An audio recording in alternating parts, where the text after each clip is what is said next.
Olá, boa tarde para você. Começamos o Olhares de hoje destacando assuntos sobre saúde. Vamos falar, Karina, por exemplo, sobre depressão pós-parto. Vamos entender por que isso acontece com algumas mulheres, então aproveite aí para tirar as suas dúvidas. É isso aí, estamos no Novembro Azul, um mês dedicado à conscientização e alerta para o câncer de próstata. Ações em todo o estado devem chamar a atenção dos homens para o diagnóstico precoce e para a realização de exames sem preconceito. E eu vou conversar com João W. Neri, ele que é uma celebridade no meio LGBT. Este homem que revolucionou durante muito tempo e vai falar um pouquinho sobre o seu livro e a sua história aqui, com muito prazer no Olhares. E a gente já fica curiosa para saber que revolução é essa. Olha, a gente começou o período de matrícula e rematrículas nas escolas. Aqui no estúdio vamos receber um diretor do PROCON que vai esclarecer o que as escolas podem e o que as escolas não podem exigir nessa hora. Então fique ligado, fique ligado. E vamos conhecer a história de um morador de Chapecó que dedica parte do seu dia para cuidar de uma praça.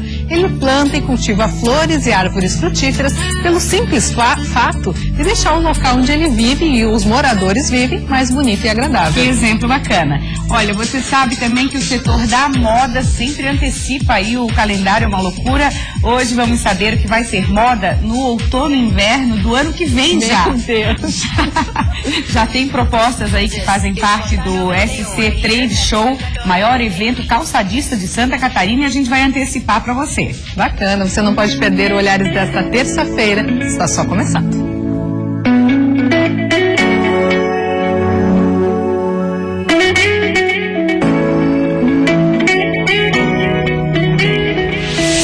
Depois de um mês lembrando as mulheres sobre a importância do diagnóstico precoce do câncer de mama, agora chegou a vez dos homens se cuidarem. É o Novembro Azul, uma campanha de conscientização realizada pela Sociedade Brasileira de Urologia há 10 anos para alertar justamente os homens para a prevenção ao câncer de próstata.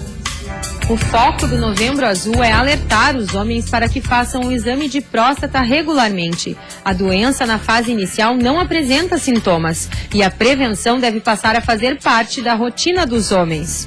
Quando o homem espera ter algum sintoma para procurar um auxílio de saúde, a maioria das vezes é tarde demais, ou seja, a doença já não pode mais ser curada. O médico alerta que apenas 40% dos homens com mais de 50 anos fazem uma avaliação de rotina e o diagnóstico precoce é fundamental para o tratamento e até para a cura da doença. Duas populações são especialmente de risco, aqueles que têm história na família ou que são afrodescendentes.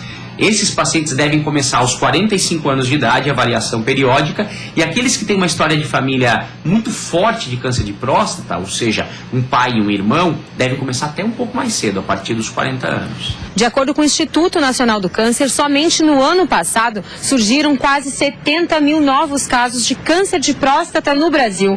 Para se ter uma ideia do quanto este número é alarmante, somente aqui no estado de Santa Catarina, a cada 4 horas um homem é diagnosticado com a doença e a cada 20 horas um homem morre de câncer de próstata no estado. Ainda conforme o médico, hábitos de vida saudável e uma alimentação equilibrada podem ajudar na prevenção do câncer de próstata. Mas se há na família histórico da doença, a atenção deve ser redobrada. Seu Antônio sabe bem da importância do acompanhamento médico e da prevenção. Ele descobriu o câncer de próstata em 2010. Se eu não fizesse o acompanhamento, não fizesse a cirurgia, com certeza eu já estava em outro lugar. A não ser porque o câncer já estava se expandindo. A Associação de Voluntários do Centro de Pesquisas Oncológicas de Santa Catarina presta assistência aos pacientes diagnosticados com a doença e também alerta sobre a prevenção. Inclusive as mulheres, para alertar seus maridos, seus filhos, da importância do exame preventivo também para o homem, né? Com certeza. E o Ministério da Saúde anunciou que vai apoiar a realização de estudos necessários para avaliar a eficácia da chamada pílula do câncer, desenvolvida por um pesquisador da USP em São Paulo. No Brasil, a Anvisa leva até 7 anos para aprovar novos medicamentos, tempo que muitos pacientes não têm para esperar. Quanto mais grave a doença, maior a pressa do paciente. Recentemente, um pesquisador da USP de São Carlos afirmou ter descoberto uma substância que cura o câncer, o que tem gerado uma corrida de pessoas à cidade do interior de São Paulo em busca da fosfoetanolamina sintética. Alguns conseguem um remédio com liminar da justiça, só que o medicamento ainda nem passou por testes clínicos e, portanto, não foi aprovado pela Agência Nacional de Vigilância Sanitária, a Anvisa. Um processo que pode durar anos. Primeiro é feito o pedido de pesquisa clínica para testar o remédio em seres humanos. Se liberado, o estudo passará por 3 fases avaliando a segurança, as doses e os efeitos colaterais da nova droga. Caso o remédio seja aprovado, ele finalmente pode ir ao mercado. Só que no Brasil o processo é atrasado pela burocracia da Anvisa, que pode levar até 1 ano para avaliar o pedido de pesquisa. A FDA, agência reguladora dos Estados Unidos, leva no máximo 60 dias para analisar um pedido de pesquisa clínica. Na Europa, são 68 dias em média. É possível melhorar aumentando a eficiência dos processos de análise. Quer dizer, tem que haver análise ética e tem que haver análise metodológica da pesquisa. Agora, estas análises não podem demorar somadas mais do que 2 meses. Agora a gente vai falar aí sobre tristeza constante, falta de apetite, desânimo e cansaço extremo. Essas são algumas das características da depressão pós-parto.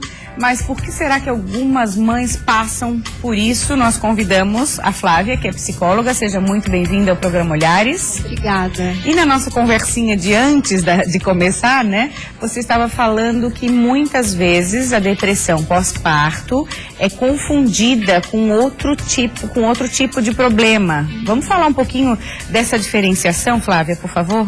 Tá bem. Boa tarde, então. Assim, ó. Tem a disforia puerperal, que ela acomete boa parte das mulheres que têm filhos. Existe uma diferença para psicose pós-parto. Então, que seria uma intensidade muito maior de depressão, porque a psicose ela pode ter alucinação, a mãe ela vê o bebê de forma diferente. Então, a depressão pós-parto, ela tem graus, né, que varia de mulher para mulher. Não que todas as mulheres vão ser acometidas por isso, porque é uma descarga hormonal muito grande, né?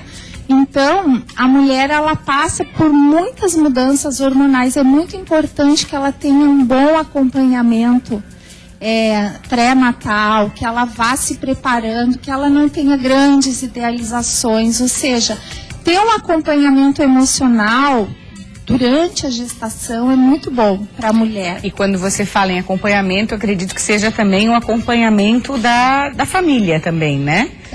Hoje em dia, né, tem muitas mulheres que, por exemplo, o papel das avós está um pouco diferente, talvez não tão participativo. Às vezes aquela mãe, ela não tem muito apoio, né?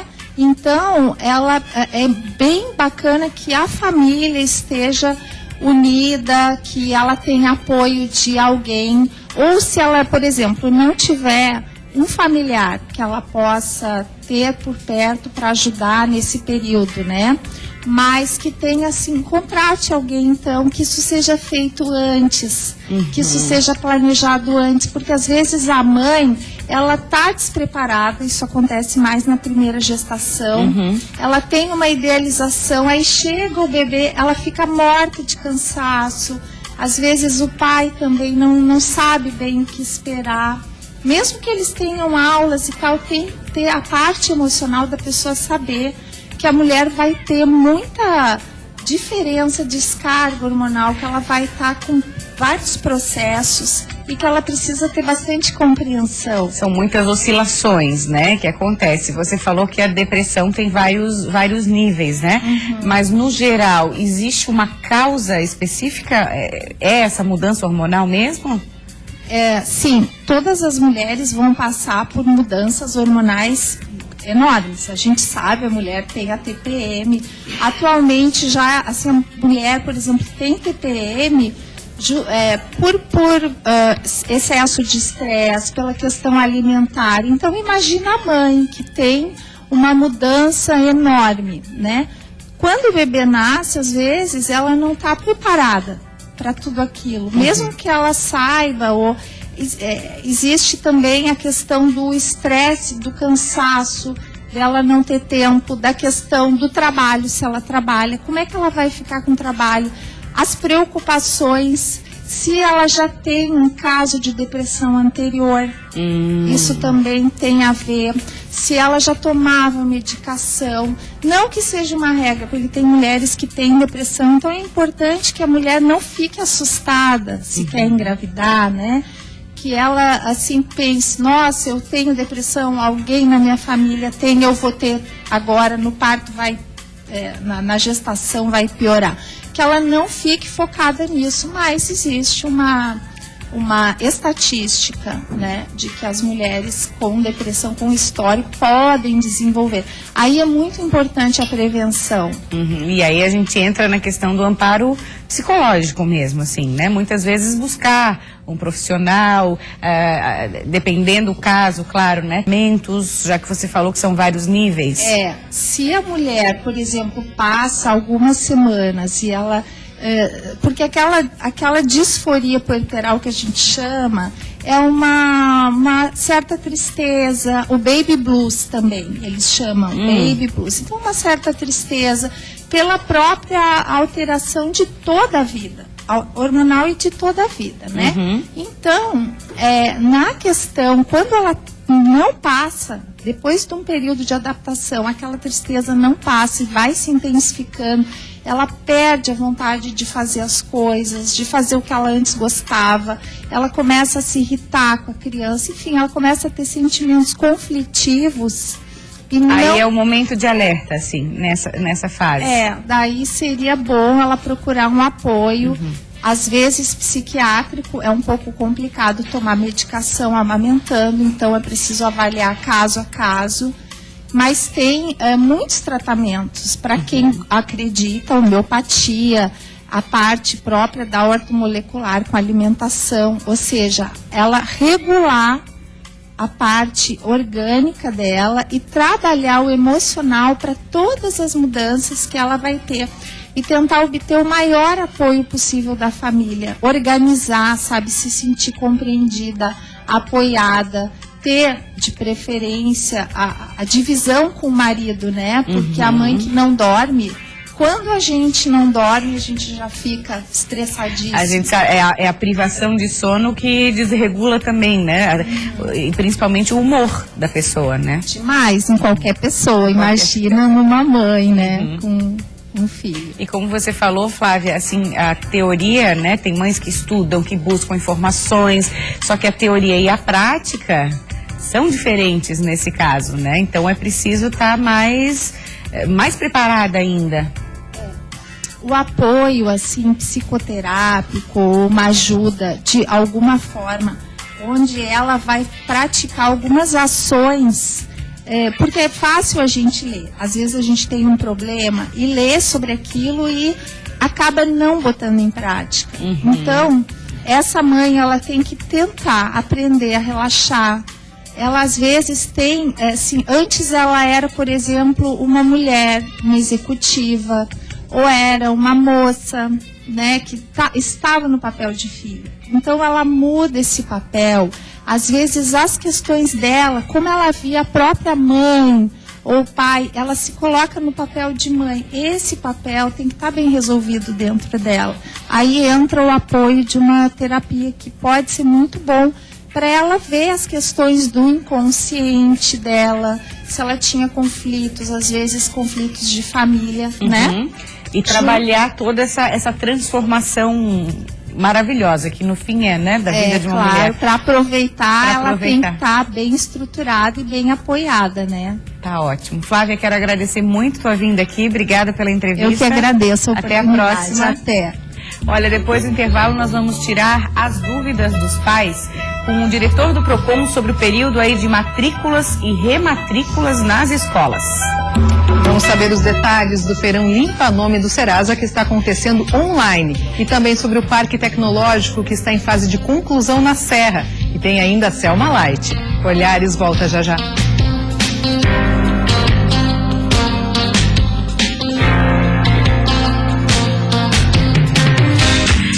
1h25 agora. Humberto de Souza, diretor do PROCON de São José, voltou hoje a Olhares para falar sobre matrículas, rematrículas escolares. Humberto, tudo bem? Boa tarde. Boa tarde, boa tarde. Essa época está todo mundo em função, né? Pais, mães responsáveis em matrículas e rematrículas. O que é preciso ser observado? Vamos começar a falar do ponto de vista do consumidor, desse pai, dessa mãe, no caso de rematrícula, primeiro. É um processo mais simples? O que eu preciso observar? Na rematrícula, geralmente os colégios dão um certo benefício para quem já é pai. Não digo vantagens, mas benefícios. E prestar atenção na taxa que é cobrada na rematrícula. Apesar que quando você assina um contrato num colégio, numa entidade particular, você já assina o contrato de 12 meses, né? Já incluso uma rematrícula. Os problemas que nós encontramos geralmente são com as universidades. Os colégios particulares, que vai do maternal 1 até o ensino médio, enfim, nono ano, ensino médio, outros, não causam tantos problemas. Mas pode cobrar uma taxa por rematrícula? Pode ser cobrada a taxa por rematrícula. E esse valor? Esse valor, geralmente os colégios cobram uma taxa de rematrícula, mas durante o ano eles informam os pais onde é usado esse valor.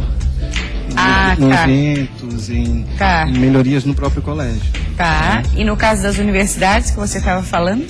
Existe uma reclamação da taxa de rematrícula em que o aluno já paga pelos 12 meses, alguns pagam adiantado, outros pagam mensalmente, e eles cobram essa taxa de rematrícula, e muitas vezes o aluno, qual o problema que acontece no PROCON? Você faz a rematrícula, geralmente não é a mesma turma, nem todos passam, ficam disciplinas pendentes, e você é colocado em outra turma, ou em turno que você não escolheu. Está acontecendo, infelizmente. Você se faz na quarta fase, passa para a quinta fase, faz a tua matrícula, cobra-se as taxas, e é matutino. Quando você vai ver, é vespertino. Está acontecendo muito. E é complicado, porque às vezes a pessoa tem um emprego no outro horário, outro compromisso. Sim, ela tem as suas obrigações e também tem as suas funções. Então você não pode simplesmente, você vai estudar de manhã. Não, mas eu escolhi estudar à tarde ou à noite. É complicado. Então isso pode reclamar. Pode reclamar até o PROCON. Vai até o PROCON da sua cidade. Outra questão, Humberto, cobrar por emissão de boleto, pode? Não. Isso é uma lei federal. Não pode. Se você chega na sua casa um boleto no valor de R$400 e a taxa de boleto de R$3,50, R$4,50, muitas vezes as pessoas pagam R$3,50, mas multiplica isso pelo número de consumidores, de alunos, enfim, que recebem na sua casa um boleto. Isso é uma prática ilegal, uma prática abusiva. Não pode, isso é lei federal, não pode. É importante a gente observar, porque muitas vezes, como você falou, a pessoa nem olha o que está discriminado, né? Acaba pagando o valor total. Isso. Acontece muito em editoras de revistas, mas principalmente nesta época, matrículas escolares, boletos de mensalidades. Muitos colégios optam pela mensalidade, pela taxa, né? O banco já está recebendo esse valor, já firma um contrato com o próprio colégio. Então, para que cobrar mais uma taxa de emissão de boleto? Muito lucro. O colégio, a instituição, pode cobrar por reserva de vaga? Ela pode cobrar pela reserva. Vamos imaginar, você tem um filho, você vai matricular no nono ano. E você está pesquisando os colégios, mas você gostou daquele espaço, mas tem uma dúvida em outro. Ela pode cobrar uma taxa de reserva e depois devolver esse valor. Mas esse pedido de cancelamento é meio sugestivo. Por quê? Você está tirando a vaga de um outro aluno que queria se matricular. Certo. É um espaço. Vamos supor, eu reservei para minha filha, ficou lá, tá reservado. Isso. Aí chega no momento final, eu digo não quero essa mais. escola, vou para outra. Deixou de um aluno entrar, em tese. Nós vamos ver também os custos do colégio. O colégio tem seus custos, tem seus deveres, mas também tem seus direitos. Né? Assim como o consumidor tem direitos e deveres, mais direitos, né? Mas ele tirou o espaço de um outro aluno. Certo. Então é devido, uma taxa devida. Tá, então essa taxa não é devolvida? Na maioria dos colégios, a gente não tem reclamação com relação à taxa. Tá. É devolvida. Tá. Devolvida. Só que existe um custo do colégio, a impressão de material, de documentação. Geralmente, muitos pais deixam para a última hora. Eu desisto. Só que já assinou toda a documentação, já fez todo o processo, já reservou e simplesmente troca de colégio. Tá. Isso também vale para desistência? A desistência existe um prazo. Existe um prazo legal. Você não pode simplesmente matricular e quando chegar lá no ano letivo, no começo de fevereiro, você, não quero mais, eu quero o dinheiro de volta. A maioria dos colégios eles devolvem, só que tem o direito também de cobrar uma taxa, porque houve um custo com aquele aluno, naquele período. E uma dica muito importante, Maria Paula, é com relação à procura do espaço do colégio. Eu sempre digo isso. Procure um colégio particular, uma entidade particular, com um espaço físico adequado. Muitos pais vão pelo modismo e acabam se perdendo. Os filhos ficam meio que, vamos dizer assim, engaiolados, né? E procure um espaço físico. Os professores têm que ser habilitados, o colégio tem que ter alvará sanitário, alvará de funcionamento, autorização da Secretaria de Educação. O PROCON preza muito por isso, contrato, notas fiscais. Muitas vezes você já ouve reclamação no PROCON de pais reclamando. O filho estudou do pré ao 5º ano e passou para o 6º ano em outro colégio. Quando foi ver, esse colégio que estudou anteriormente não tinha um alvará, não tinha uma autorização da Secretaria de Educação. Então fica um espaço nulo. Ele teve que entrar judicialmente para validar aqueles anos do filho. Que aí prejudica o aluno também, né? Rapidinho, antes de encerrar, Humberto de Souza, deixa eu te perguntar a questão de inadimplência. Foi divulgada uma pesquisa que tem aumentado a inadimplência de mensalidade nas escolas particulares. O aluno que está inadimplente tem direito de fazer a matrícula ou não? Não tem. Não tem. O pai não tem o direito de rematricular o filho. Mas também o colégio também não tem o direito de tirá-lo no meio do período. Você não pode, ele tem que estudar o período todo, né, durante todo o ano. Mas renovar essa matrícula, é importante que ele esteja em dia com os pagamentos. Com certeza. O colégio tem esse direito de não rematricular. Se estiver inadimplente. Tá ok. Quero agradecer muito a sua presença. Obrigado. Mais uma vez. Obrigado. Obrigada. Karina.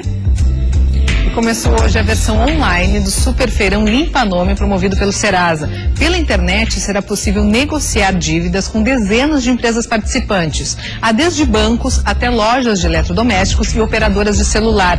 No site do feirão, o cliente poderá entrar em contato diretamente com a empresa para negociar as condições de pagamento das dívidas. O Feirão Limpa Nome online acontece pelo site serasaconsumidor.com.br/superfeirão e vai até o dia 14 de novembro.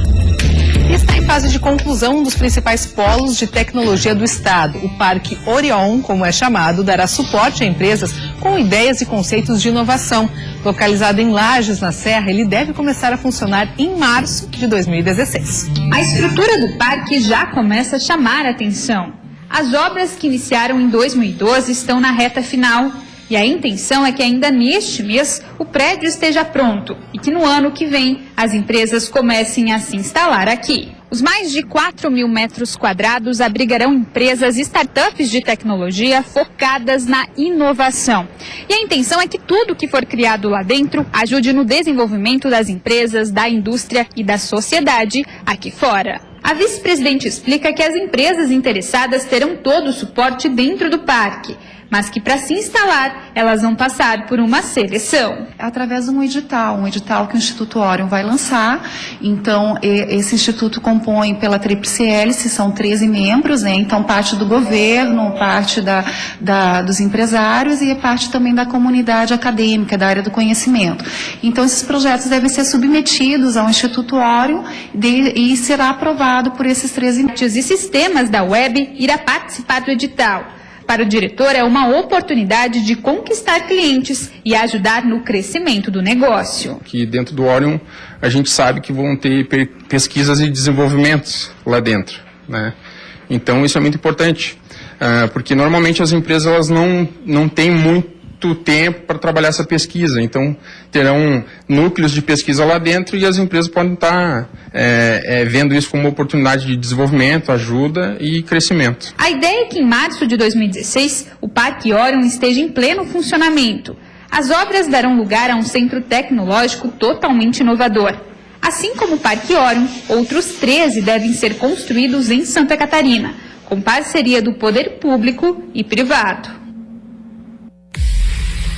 É isso aí, meus amores. Nessa terça-feira, 1h35 da tarde. Hoje eu estou profundamente emocionada por estar recebendo uma pessoa que, para mim, eu considero um ídolo. Eu vou falar hoje com João W. Nery.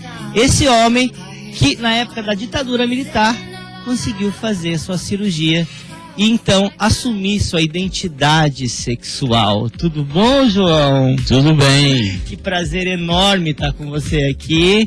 Você que chegou agora, saiu correndo da UFSC para dar uma passadinha aqui, conversar com a gente. Exatamente, tá tendo agora o seminário, né, de Direito, e eu fiz a palestra de abertura lá, como o primeiro homem trans brasileiro operado, né, no Brasil, em 77, na época da ditadura militar, 20 anos antes de ser aprovado pelo SUS da cirurgia. E essa luta toda, né, João, tá aqui no livro Viagem Solitária, que é um livro que a gente considera uma bíblia, pode-se dizer assim, para as pessoas que não conhecem um pouco da história das pessoas trans, né, e a luta das pessoas trans para viverem conforme o gênero ao qual se identificam, né, João? Eu nasci com um corpo dito de mulher, em 1950, quando a palavra transexual ainda nem existia, né?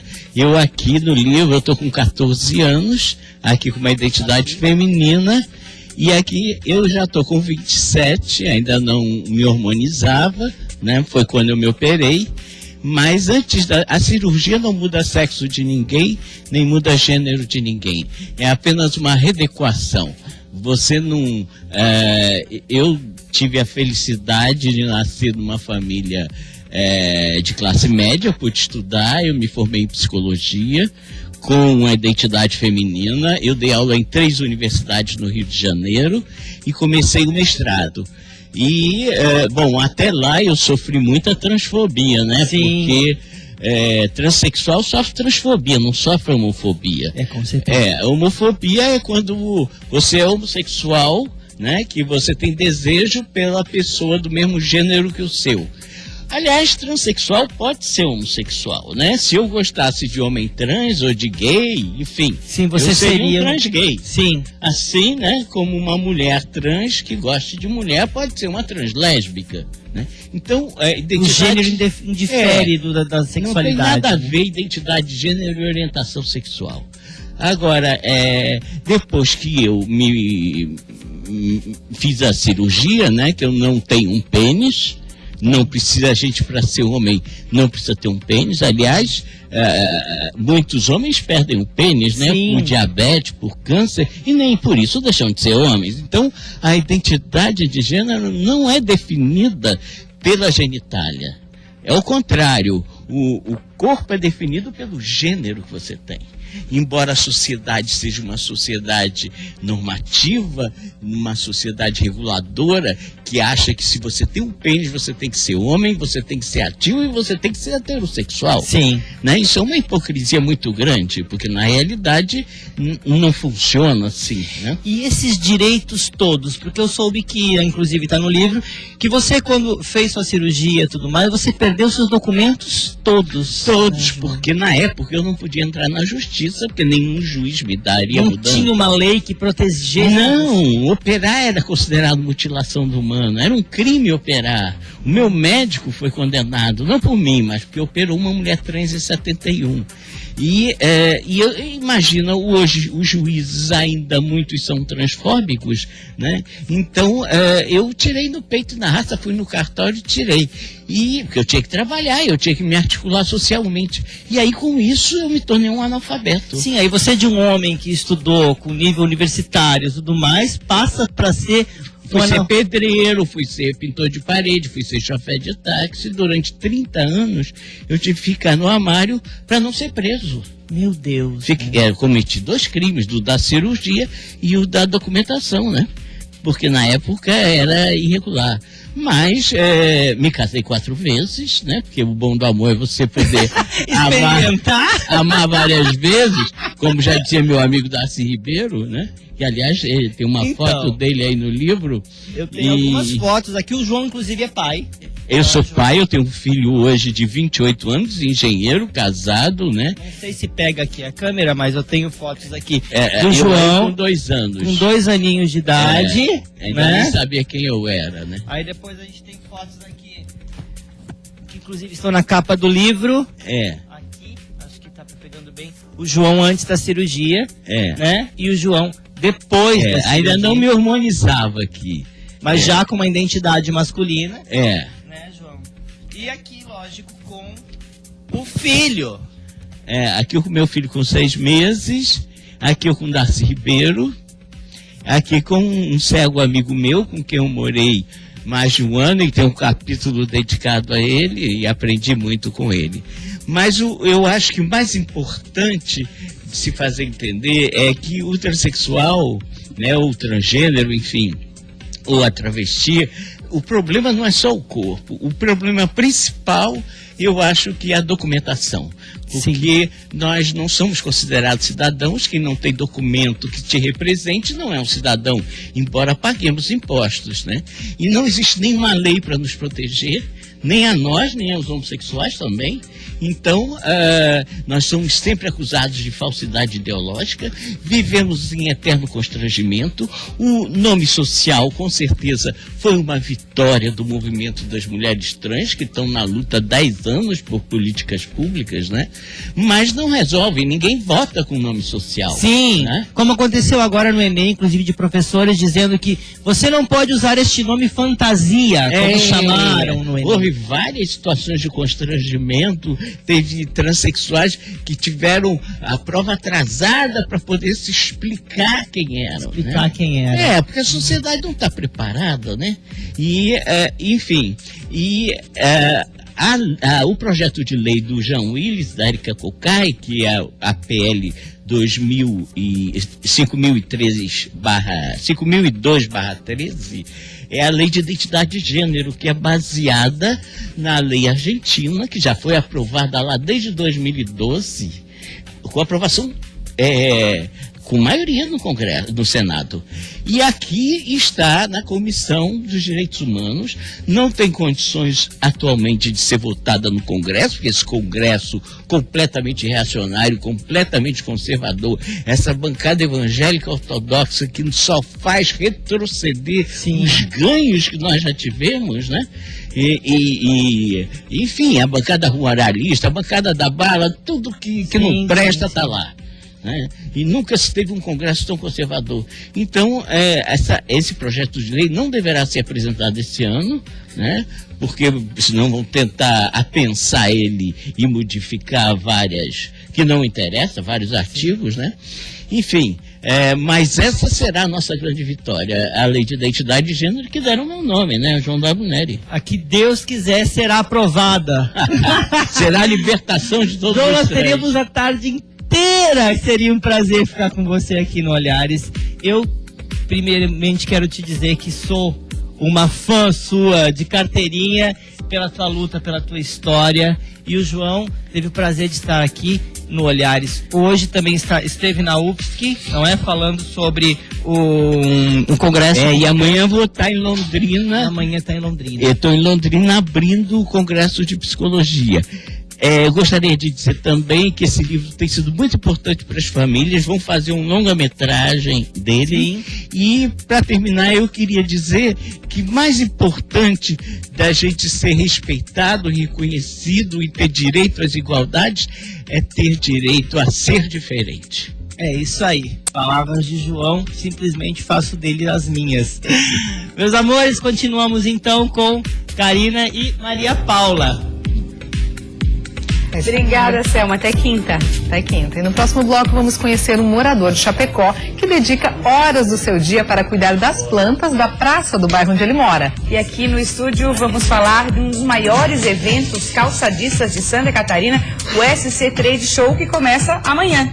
A gente volta bem rapidinho, até já.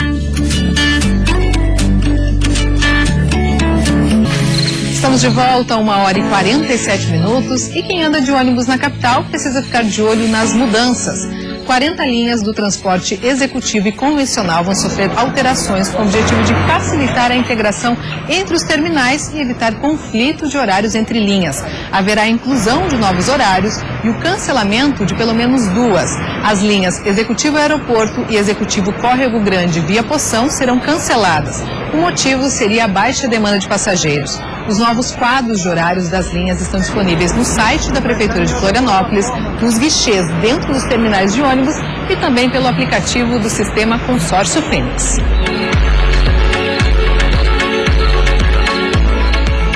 E agora nós vamos conhecer a história de um morador de Chapecó que, por iniciativa própria, resolveu deixar mais bonita a praça perto da sua casa. O professor, hoje aposentado, planta e cuida de árvores frutíferas e de flores. Segundo ele, um pequeno passo na colaboração para uma cidade melhor. Uma atitude para ser copiada. Este professor aposentado se dedica a uma atividade especial. Dono de uma floricultura, ele planta flores e árvores frutíferas na praça do bairro que mora há 30 anos. Mudas diversas foram doadas e plantadas por ele no local. Um dos objetivos da iniciativa é embelezar a praça, deixando o ambiente mais agradável. E fazer com que se torne um local para que os idosos, as crianças, a população em geral venham aqui e se sintam bem e possam passar hora de lazer nesse local. A atitude do seu Hilário serve de incentivo para os moradores do bairro, já que poucos se preocupam com o que é de todos. Ótima, né? Ótima iniciativa. Acho que todos deveriam ter esse cuidado com a praça da comunidade, porque não é só para uma pessoa, é para toda a comunidade, né? Então cada um tem que fazer sua parte. É um ambiente muito bom e agradável, onde as famílias trazem as suas crianças, vêm tomar chimarrão, bater papo, os amigos. É um lugar muito importante, sim. Seu João é zelador da praça há 15 anos. Ele ajudou a plantar as árvores e está feliz com a ação do seu Hilário. Deixar mais bonita essa praça ainda, né? Porque essa praça aqui é um ambiente muito bom, graças a Deus, mas eu sou Hilário como comunidade, né? Sempre atuante aqui na comunidade. O comportamento do seu Hilário já foi reconhecido. No ano passado, ele ganhou 2 troféus de líder comunitário, motivo de orgulho para os conhecidos e para a família. Foi muito importante, né, no sentido assim, de orgulho, porque a vida inteira ele se dedica, né, à sociedade, à comunidade. Desde que eu conheci ele, quando ele era meu professor. Seu Hilário é responsável pela manutenção e embelezamento do local, mas a colaboração da comunidade é fundamental para que a praça continue sendo um local bonito e agradável. O exemplo já foi dado. Agora, seu Hilário torce para que a sua iniciativa seja copiada. E eu acho que cada um deveria pensar um pouquinho mais, pensar forte, que uma cidade a gente constrói no conjunto, com a participação de todos, não só esperar o poder público, mas cada um fazer a sua parte. E agora o nosso assunto é moda para os pés, porque acontece aqui em Santa Catarina o SC Trade Show, que é um evento aí, um dos maiores eventos do estado, né, nesse setor aí de moda calçadista. Setor já bem tradicional em Santa Catarina, né? A gente está recebendo aqui a Karine Malicheski, um prazer tê-la aqui. Ela veio pelo Sebrae. O Sebrae é parceiro do Sindicato das Indústrias Calçadistas nesse evento? Exatamente. Na verdade, o Sebrae apoia o SC Trade Show, que é um evento de calçados e acessórios, que vai acontecer agora na quarta, quinta e sexta-feira em Balneário Camboriú. A gente está pensando nesse momento nos calçados do verão, mas as indústrias já estão pensando em apresentar os produtos do outono e do inverno do ano que vem, é isso, né? É uma antecipação do calendário.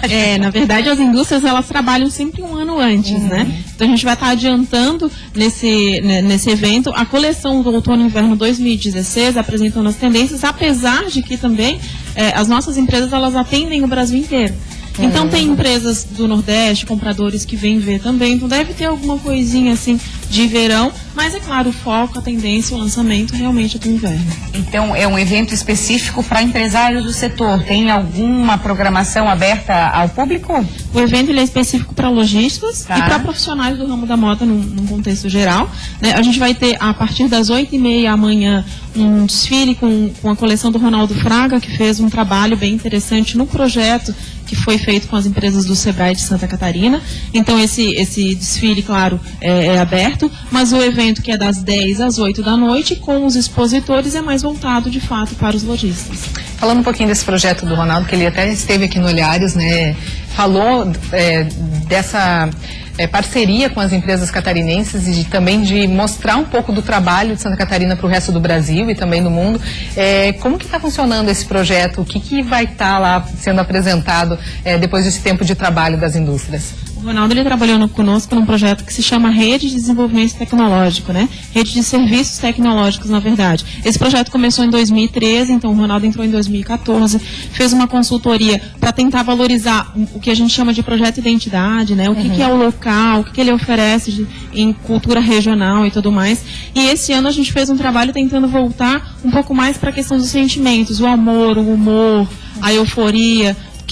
Ele lançou esse desafio para as empresas, né? O que esses sentimentos remetem, e aí foi lançado a coleção, e é claro, reflete também um pouquinho do que a região tem a falar e desenvolve a identidade de São João Batista, que é um polo calçadista bem relevante. São, nesse projeto, identidade 10 empresas, né? Isso, o trabalho com o Ronaldo é de 10 empresas, mas nós teremos do projeto do Sebrae 25 empresas expondo lá no SC Trade Show. Mas o SC, num geral, vai ter mais de 50. Né? Do projeto Sebrae, necessariamente 25. Bacana também que tá abrindo muito para empresas, para lojistas da América Latina, né, Karine? Isso, na verdade, a gente tem, como eu falei, do Brasil inteiro expondo, né? Só que o SC Trade Show também se preocupa em trazer compradores. E aí teríamos 6 compradores internacionais vindo, né, para realmente conhecer o que a gente está apresentando, qual que é o nosso diferencial. É mais um momento em que Santa Catarina está mostrando o seu potencial. E para as empresas deve ser muito bom esse evento, porque é o momento também delas fortalecerem essa relação com esse pessoal que vem de fora, enfim, com os outros lojistas, dar uma olhada no que a concorrência está fazendo, né? Eu acho que por aí também é importante o evento, né? É um momento de estreitar laços, a gente costuma dizer assim, né? Nós temos 2 pontos principais do projeto RST. O primeiro é tratar a produtividade, né? Então o ambiente interno de produção ele precisa ser enxuto até para a questão de redução de custos. E o segundo momento é o acesso ao mercado. Então não adianta a gente pensar numa coleção que seja muito bacana, muito interessante, mas que também não seja vendável. E essa é uma grande preocupação. Tem que ter o acesso ao mercado que se realmente traga resultados para a empresa. E algumas já relataram um crescimento de 35% após a entrada do Sebrae, com todo o trabalho que tem sido desenvolvido junto com o sindicato, junto com a prefeitura e todos os parceiros locais. Isso é um dado exemplar no momento de instabilidade econômica, né? Assim, alcançar um dado desse, eu pesquisei aqui que são gerados 832 novos empregos, foram gerados esse ano ali na região. Desde janeiro até agosto, foram mais de 800 empregos novos. Que é muito bom, tá indo meio que na contramão da instabilidade, a gente pode dizer assim. Isso entra de encontro ao propósito do Sebrae, que é o fortalecimento da economia. E o Sebrae vai na empresa e justamente consegue dar esse olhar diferenciado pro dono da empresa, onde que ele deve mudar, para onde que ele deve focar, né? Justamente através de uma consultoria, Karine? São consultorias, nós temos um trabalho de consultorias especializadas. Nesse caso do calçado, o Sebrae ele tem um projeto de atendimento coletivo, que é o atendimento da moda, dentro do setor mais específico, calçados e acessórios, e ele promove consultorias tecnológicas, consultoria em gestão. Todo um trabalho é feito para que essas empresas realmente tentem se destacar e descobrir o seu potencial. O que elas têm de melhor e que conseguem alavancar suas vendas. Que bacana. O evento só no ano passado foi mais de 1 milhão de pares comercializados, o que é muita coisa, né? Ainda mais. Esse ano eu acredito que a projeção seja ainda melhor. Foi aí milhões de reais, né? E aí vem gente de todo lugar do país também, né? E de fora do país para participar dia 4, 5 e 6 de novembro, isso, exatamente, né? 4, Disse 1 milhão de pares, eu posso apostar que a maioria é sapato feminino, certo? É o nosso maior público-alvo, né? Não sei por que não. Será que mulher gosta de sapato? Eu acredito que a moda também foca mais, né? Dá mais opções para as mulheres, né? Para o homem, a moda, principalmente acho que no inverno, não muda tanto de um ano para o outro como a feminina, né? É verdade. E o SC Trade Show, na verdade, é a segunda edição, é o segundo, na verdade, evento que vai trazer a coleção de inverno 2016 no Brasil. O primeiro foi o Minas Trend, que aconteceu um pouco tempo atrás, e o SC Trade Show, então, vem trazendo essa novidade para a população em geral. Que bacana, pioneiro, assim, né? Já é o segundo a lançar, que bacana. Então, quem quiser conferir esse desfile do Ronaldo, as portas estão abertas. As portas estão abertas, na verdade você precisa fazer a inscrição no site, Tá. que é sctradeshow.com.br, né? Confere lá, tem toda a programação também disponível e estão todos convidados. Em Balneário Camboriú, no Infinity Bloom. Isso, em Balneário Camboriú. Tá, ok. Obrigada, Karine. Obrigada, eu que agradeço. Obrigada pela tua presença. A gente tem que explicar que nós vamos ficar devendo. A gente falou no começo do programa que a gente iria mostrar alguns modelos, né, que vão ser apresentados, mas infelizmente os nossos convidados que estavam trazendo os sapatos tiveram um probleminha de congestionamento na BR-101, que infelizmente eles não conseguiram chegar a tempo, mas logo logo a gente vai estar mostrando novamente. Com certeza, a gente volta a falar sobre isso então. Obrigada pela sua companhia, a gente volta amanhã com mais olhares, cheio de informações para você. A gente traz aí as principais notícias de Santa Catarina a partir da 1h05 da tarde. Vamos antecipar alguns assuntos, por exemplo, quero saber se você anda prestando atenção aí, cuidando do seu cérebro. No estúdio, vamos aprender a fazer exercícios para esse órgão tão importante que comanda o corpo humano. Olha só, e Florianópolis recebe a 33ª edição do Congresso Brasileiro de Psiquiatria. Vamos saber quais são as novidades relacionadas à saúde mental abordadas nesse evento que vai reunir aí 300 conferencistas nacionais e internacionais dessa área. Você vai conhecer também o projeto Realize, um trabalho feito através de fotografias com portadoras e exportadoras de câncer que vão se transformar em cartões postais lindos. A renda será revertida para ajudar a causa. Amanhã você sabe como participar. E a gente te espera a partir da 1h05 da tarde, logo após o Jogo Aberto SC. Beijo, até amanhã. Tchau, tchau.